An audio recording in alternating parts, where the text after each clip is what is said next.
Okay, so since you've been in the training department, Yeah. tell us a little bit about what things you've done and developed to make an impact in Dish 1. So I think the biggest thing that we looked at was, I feel like when I first started, the only thing I was given was a binder. Like they gave me a binder and they said, we did a couple role plays, right? Like the classic, just kind of throw you out there technique. And that worked for me barely, right? Like I barely made it through like the threshold. And I'm sure you saw a lot of people not make it. Yeah, for sure.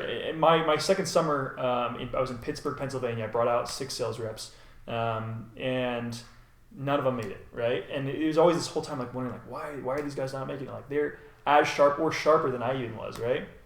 And so coming over to Dish 1, especially when we started looking at developing a really strong training program, we looked at what was not working, and that was what it was. Like just throwing guys out there and hoping like the cream of the crop rises wasn't working anymore. And so, we looked at a lot of different ways that we could develop a program, what we'd call it. And so ultimately we came up with this whole training program that we called Edison.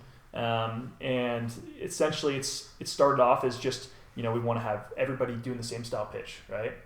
And then it kind of morphed into, well, we want, all the same branded content. And then it, it's kind of morphed itself to now where we actually have an app where sales reps, from their phones can get all the training content, access videos, spotlights, different podcasts, things like that, to where all of our content is centralized in one location. And again, like, because we have so many sales reps all over the U.S., it's not just in Utah and Idaho. It's really convenient because guys can get trained right away. Like they can hop on their phones, they can sit in class while they're going to school and literally, work on door-to-door sales training. So that was kind of the whole premise behind it, and it's come a long ways, and we still have a long ways to go, but it's been probably our biggest project for the last 2 years. And what's been some of your favorite content that's been in that training, in Edison, like your favorite piece of that you're like, man, this chapter or this piece? So, there's a couple things I look at. I think in a lot of ways, we look a lot at sales training, like how to get a guy to sell more accounts in the door. We didn't feel like industry-wide, or especially with our company, but industry-wide as well, that there was enough focus on manager training and then recruiting training. Yeah. And so we did 100%. We did a ton of, we have probably a 130-page book right now just dedicated to how to teach guys how to be good managers. Wow. All the tips and tricks, assign area, how to take advantage of your area, all those little things that... Yeah, because it's like, be a manager, a good sales rep. Yeah. You should be a good manager. Right. Like, nobody told me how to manage when I started managing. Yeah, how do you do a good one-on-one? How do you set up good incentives? How do you do those types of things that, again, we assume a second-year sales rep or a third-year sales rep, after they've been, top performer in the office, naturally knows how to do that. But we found like a lot of our good offices or good sales reps weren't good managers. And so our big focus has been on teaching guys to manage, and then also teaching guys how to recruit, how to be, how to take advantage of all the different ways there are to recruit now with social media and networking. And, there's a dozen different ways, that we do it now. So we want to put together a thing where we can hand a new manager or a guy who wants to be a new manager and say, hey, it's important to be able to sell. We already have a sales manual for that. Here's a sales manual to manage and recruit. So let's say I'm an up-and-coming manager. I want to do this long-term. I maybe have sold for a summer or two, and I'm like, I want to manage. What advice have you found that's really been pertinent in that management, 130 pages or whatever, do you feel like people could really pull from? So the biggest things I've felt strongly to when it comes to successful managers and advice that I give them is, first and foremost, leading by example. There's a concept that I pulled from actually a painting company years ago, this concept of half-ass, quarter-ass.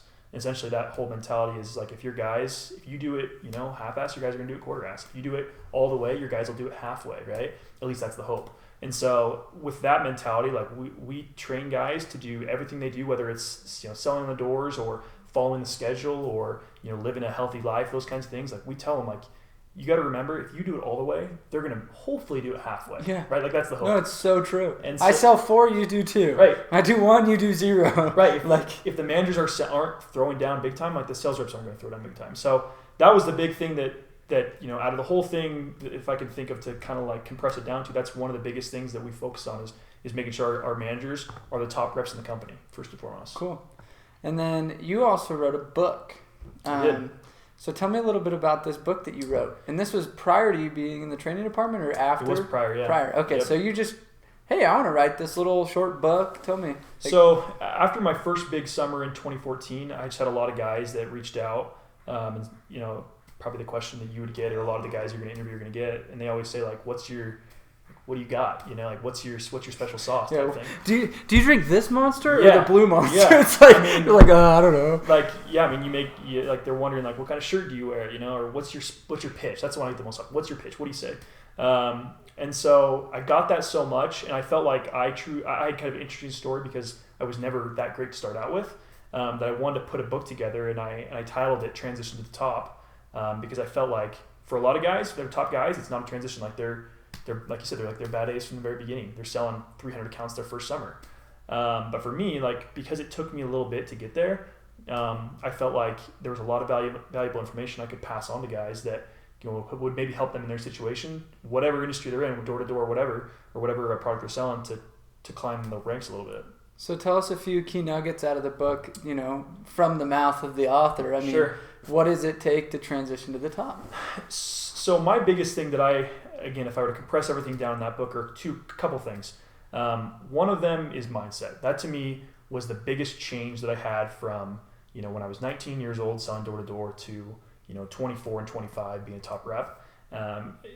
When I look back when I was 19 years old, like because I was surrounded by, a bunch of high school or college kids, a bunch of guys who, even though they were great guys, like they were either not working in the summer or they were working, doing roofing work or whatever, right? They were never pushing themselves. Like in general, the roof isn't very high. And so for me, the biggest change is coming over to Dish One. Instantly, I was working with a group of guys who were much more competitive. They had much bigger goals. And suddenly like making 20 grand a year, like as a sales rep, was not that good anymore. And so for me, the big transformation came from surrounding myself with more competitive people, more talented people that desired more.